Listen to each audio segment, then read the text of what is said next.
প্রিয় দেশবাসী, একটি নিরপেক্ষ এবং যুগোপযোগী পুলিশ বাহিনী গড়ে উঠুক, সেটি আমাদের এবং আপনাদের দাবি।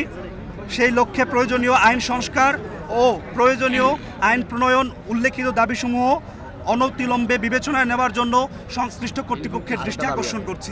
আমাদের উত্থাপিত দাবিগুলো হচ্ছে: চলমান ছাত্র আন্দোলনকে কেন্দ্র করে পুলিশ হত্যাসহ সকল পুলিশি স্থাপনায় ধ্বংসযজ্ঞ চালানো ব্যক্তিদের চিহ্নিত করে অতি দ্রুত সময়ের মধ্যে বিচারের আওতায় আনতে হবে।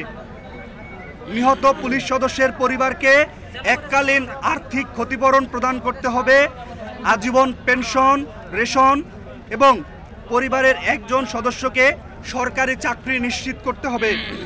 আহত পুলিশ সদস্যদের চিকিৎসা এবং গুরুতর আহত পুলিশ সদস্যদের আর্থিক ক্ষতিপূরণ নিশ্চিত করতে হবে। আমাদের ৩ নম্বর দাবি, পুলিশের নিয়োগ বিধিমালা, বিশেষত সাব ইন্সপেক্টর এবং সার্জেন্ট নিয়োগ বাংলাদেশ পাবলিক সার্ভিস কমিশনের অধীনে এবং পুলিশ হেডকোয়ার্টারের অধীনে পুলিশ কনস্টেবল নিয়োগ শতভাগ স্বচ্ছতা নিশ্চিত করতে হবে। সাব ইন্সপেক্টর, সার্জেন্ট পদে বিদ্যমান পদোন্নতি সংক্রান্ত জটিলতা নিরসন করে সেক্ষেত্রে পুলিশ পরিদর্শক পদ থেকে সহকারী পুলিশ কমিশনার পদে 30% সরাসরি এবং 70% পদোন্নতির মাধ্যমে পূরণ এবং সেটি যথাসময়ে নিশ্চিত করতে হবে। সাব ইন্সপেক্টর, সার্জেন্ট থেকে ইন্সপেক্টর পদে পিএল হওয়ার 1 বছরের মধ্যে পদোন্নতি দিতে হবে। এছাড়া কনস্টেবল, নায়েক, এটিএসআই, এসআই পদোন্নতির ক্ষেত্রে পরীক্ষায় পাশকৃতদের পরবর্তী বছর পুনঃপরীক্ষা দেওয়ার ব্যবস্থা বাতিল করতে হবে। আন্তর্জাতিক মানদণ্ড অনুযায়ী পুলিশের কর্মঘণ্টা 8 ঘন্টা নির্ধারণ করতে হবে। 8 ঘন্টার অতিরিক্ত কর্মের জন্য পুলিশকে ওভারটাইম প্রদান করতে হবে অথবা বছরে 2টি বেসিকের সমপরিমাণ অর্থ প্রদান করতে হবে।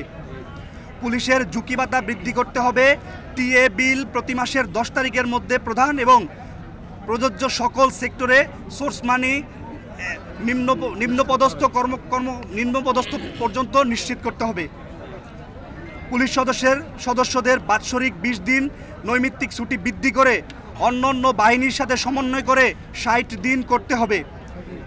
পুলিশ বাহিনীর প্রচলিত পুলিশ আইন এবং পুলিশ রেগুলেশন অফ বেঙ্গল সংস্কার করে যুগোপযোগী এবং কার্যকর করতে হবে, যার মাধ্যমে পুলিশ বাহিনীর মর্যাদা এবং অধস্তন কর্মকর্তা কর্মচারীদের অধিকার নিশ্চিত হবে।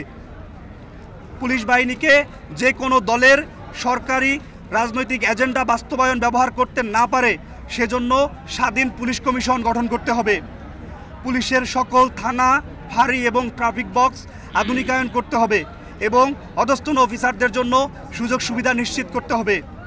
নিরাপত্তা নিশ্চিত করলে পুলিশের অধস্তন কর্মকর্তাদের জন্য আবাসিক ব্যবস্থা নিশ্চিত করতে হবে এবং সকল ব্যারাকে বিদ্যমান আবাসন সংক্রান্ত জটিলতা নিরসন করে ব্যারাকগুলোকে আধুনিকায়ন করতে হবে।